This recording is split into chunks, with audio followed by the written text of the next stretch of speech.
계시가 열리는 시간 되게 해주세요. 예수님의 이름으로 기도드렸습니다. 아멘. 아멘. 예, 사랑합니다. 네, 옆에 분 한번 사랑합니다 한번 해주세요.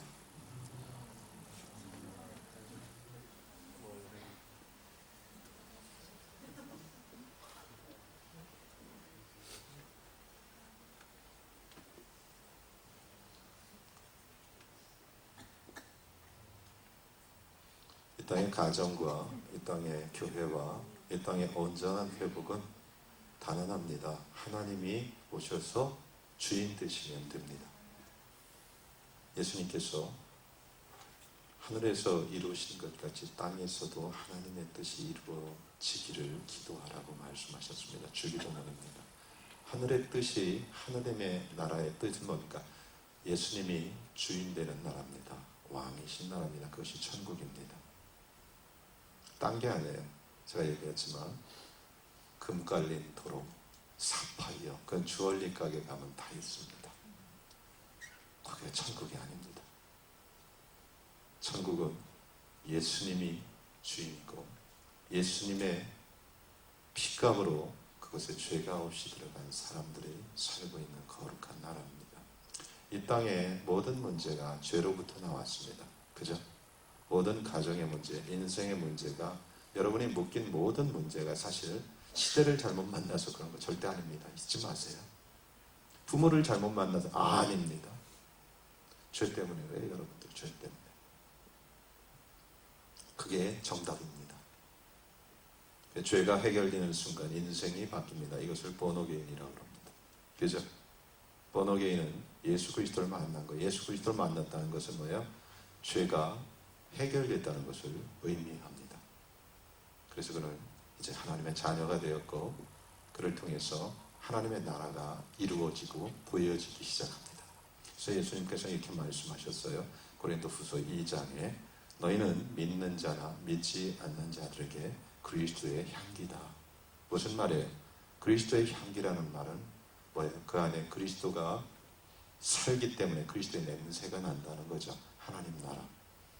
근데 사실 여러분 삶에서, 교회에서, 이 땅 안에서 그런 일이 확실하게 일어나고 있습니까? 그렇지 못합니다. 그 이유는 우리의 삶에서, 우리의 가정에서, 우리의 교회에서 예수 그리스도가 왕이 되지 못하기 때문에 그렇습니다. 예수 그리스도가 왕이 된다면 주님의 능력과 권능이 드러납니다. 그분이 강하게 임할 때 우리는 그것을 뭐라 하면 부흥이라고 합니다. 쉬운 말로 부흥은 사람들이 많이 모여서 막 예배가 뜨거워지는 것이 아니라 하나님의 임재가 임한 것을 말합니다. 하나님이 다스리고 실제적으로 그곳 안에서 사람들이 하나님 품 안에 안기기 시작하고 도시가 품 안에 안기기 시작하고 나라가 품 안에 안기기 시작할 때 세상의 역사는 그것을 부흥이라고 말합니다. 부흥. 제가 왜 이 말을 하는 것은 가장 중요한 게 무엇인지를 우리가 알고 우리가 포커스해야 되기 때문에 그렇습니다. 본질입니다. 본질. 예수 그리스도. 예수 그리스도. 이것을 놓친 순간 우리는 사실 잘못된 길로 가고 있을 수밖에 없습니다. 이 시대에 가장 중요한 것은 그래서 하나님의 임재인데 하나님의 임재가 임하시고 강하게 주님이 그곳에 임하시기 시작하면 어떤 일들이 벌어지냐면 그냥 좋아, 그냥 죽고 싶어, 나는 천국에 갈 거야, 그 정도도 되겠지만 사람들이 뭐예요? 계시가 열리기 시작합니다. 주님이 강하게 주인 됐을 때 그들을 통해서 실제적으로 환경과 세상이 바뀌기 시작했는데 그 사람들의 이야기가 성경의 이야기입니다. 근데 그들은 특별히 오늘 우리가 선지자학교에서 주로 나누는 한 파트를 얘기하는데 예언사역. 예언사역은 누구의 사역이라고요? 우리 교회의 사역입니다. 그죠? 맞아요. 그죠? 홍목사의 사역입니다.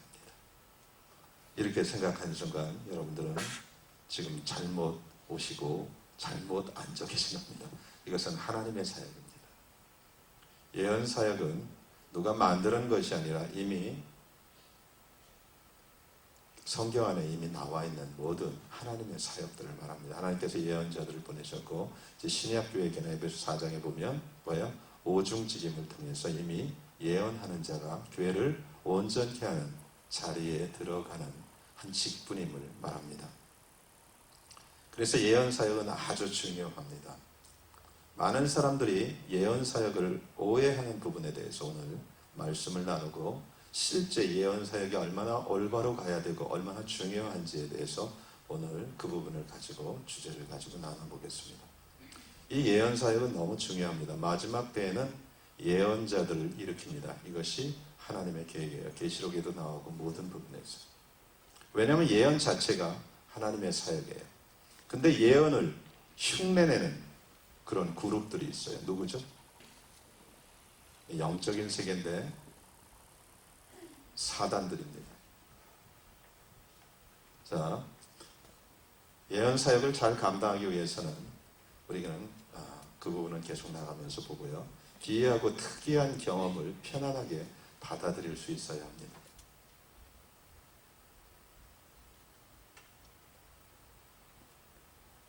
예언 사역을 잘 감당하기 위해서는 기이하고 편안한, 기이하고 특이한 경험들, 그런 것들이 뭔지 아십니까?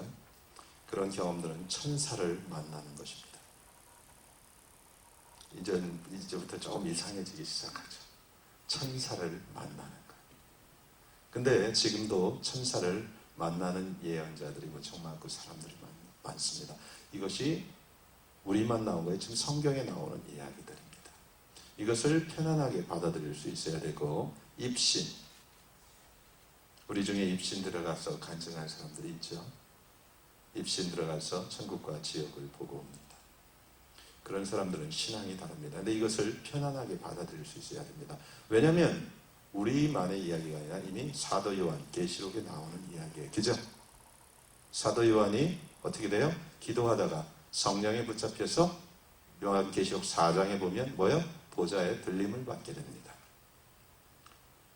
여러분, 성경을 성경대로 받아들이지 않으면 우리는 하나님을 제한하게 돼요. 그러면 강팍해집니다. 성경을 떠나도 문제가 심각해집니다. 모든 분별은 로고스인 성경 전체의 말씀을 통해서 검증받아야 돼요. 그리고 성경 전체를 통해서 우리가 우리의 길을 인도받을 때도 있지만, 예언 사역이라는 것은 뭐예요? 레마, 특별하게 성경 안에서 지금 말씀하시는 나를 향한 하나님의 계획들을 볼 때 그 영혼이 살아가고, 또 그 도시에, 그 교회에 미래의 하나님의 플랜들을 보게 됩니다. 또 성령에 의해서 다른 곳으로 이동되는 것, 이게 사도행전에 나오죠. 빌립이 그랬어요. 그죠? 지금도 성령에 의해서 이동되는 사람들의 간증을 듣게 됩니다. 그래서 샴볼츠도 그랬어요. 이제 5월 달에 오는 샴볼츠가 그런 일들을 경험했습니다. 순간 이동, 순식간에. 왜요? 하나님은 새로운 것을 보여주기 위해서 그랬어요. 그죠? 그를 특별히 사랑하셔서 기름값 아끼라고 그래요. 그죠? 순간 이동. 갑자기 비자 없이 중국 갔다 오라고. 절대 아닙니다. 목적이 있어요. 모든 것은. 그죠? 그래서 이것을 잘못 오해하면 아주 위험합니다. 빌립 같은 경우는 어떤 목적이 있었죠? 그렇죠.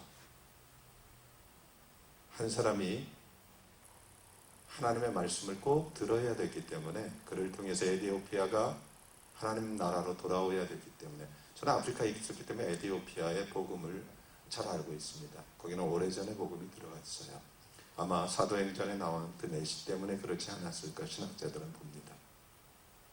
한 사람을 통해서 하나님이 원대한 계획을 가졌을 때, 그가 정말 복음을 들어야 될 때는 하나님은 우리가 기름값 아끼라고 그러는 게 아니라 복음을 먼저 들은 사람들을 통해서 그런 일들을 경험하게 합니다. 또 하나, 또 천상의 세계에 들어가는 것. 예수 그리스도의 그 천국을 경험하는 것들을 말합니다. 이런 것들을 여러분들이 예언 사역을 실제적으로 하기 위해서는 편안하게 받아들일 수 있어야 됩니다. 근데 수많은 사람들이 교리 때문에